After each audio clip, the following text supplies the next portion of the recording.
अब बात करते हैं इंटरेस्ट ऑन बोरोड कैपिटल की। ये जो इंटरेस्ट ऑन बोरोड कैपिटल ये क्या है, पहले तो ये समझ लीजिए। मान लीजिए आपको कोई मकान बनाना है, like you want to construct a house, या फिर आपको परचेस करना है। दोनों के लिए पैसे की जरूरत रहती है, और हो सकता है कि आपने ये लोन लिया हो to construct the house property और to acquire the house property, यानी मकान खरीदने के लिए या बनाने के लिए आपने हो सकता है कि लोन लिया हो।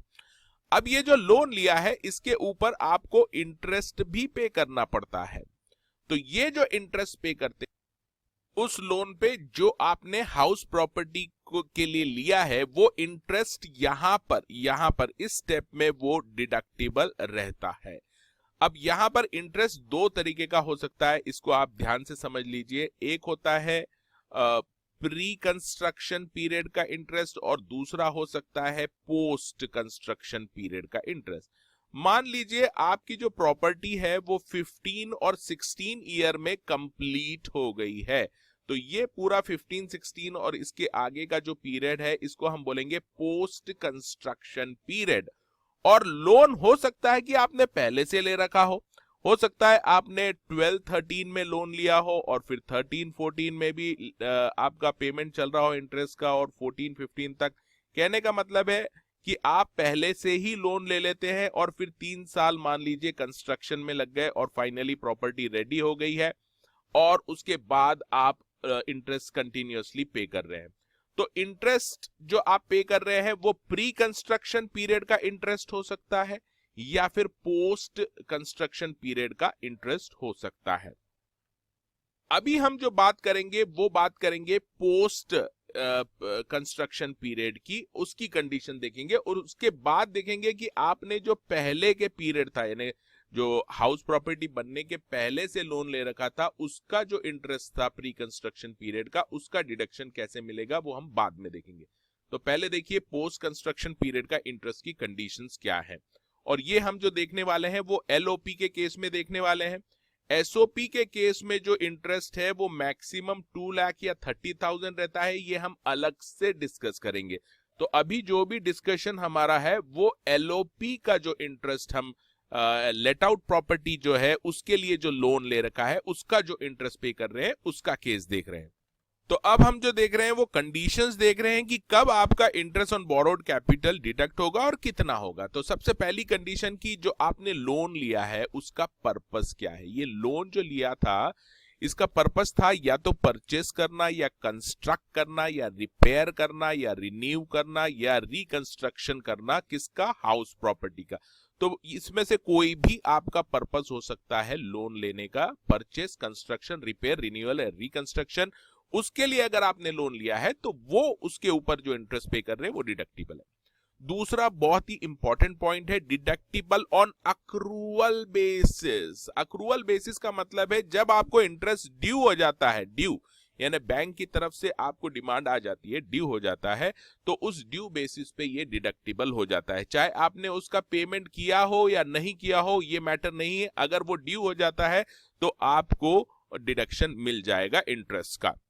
तीसरी कंडीशन देखिए, तीसरा ये कहते हैं कि interest on unpaid interest is not deductible, यानी आपको इंटरेस्ट पे करना था बैंक को और आपने वो इंटरेस्ट पे नहीं किया। मान लीजिए 50,000 का इंटरेस्ट पे करना था और वो पे नहीं किया, उसके ऊपर बैंक ने 5,000 का और इंटरेस्ट चार्ज, यानी ये इंटरेस्ट के ऊपर इंटरेस्ट है, तो interest on interest is not deductible.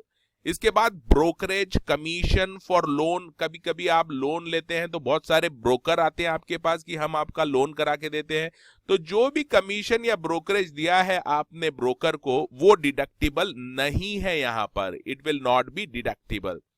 इसके बाद इंटरेस्ट पेएबल आउटसाइड इंडिया, मान लीजिए बाहर से लोन ले रखा है आपने, आउटसाइड इंडिया से लोन ले रखा था, तो इंटरेस्ट भी आपको बाहर पे करना पड़ेगा, आउटसाइड इंडिया।